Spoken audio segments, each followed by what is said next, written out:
Boss, bale, sinukatan ko tong voltahe ito. Ito boss ay galing sa sa inverter. Ito yung 230 volts na output ng inverter. So, sinukatan ko din to. Meron tong output na 230 din. Ibig sabihin, ito papunta dito is okay.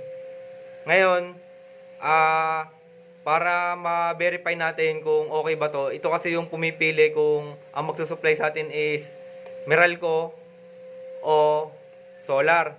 So, ngayon, ite-testing ko siya kung okay. So, una, pindutin ko muna tong manual para ma-manual pihit ko to.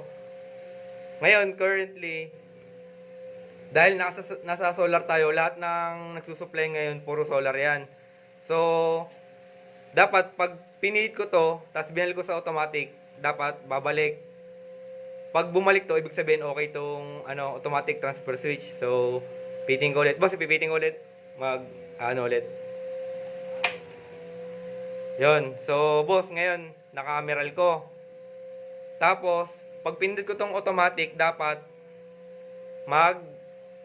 babalik to kasi ang priority natin is yung solar. Yung solar dapat ang magamit. So, ito.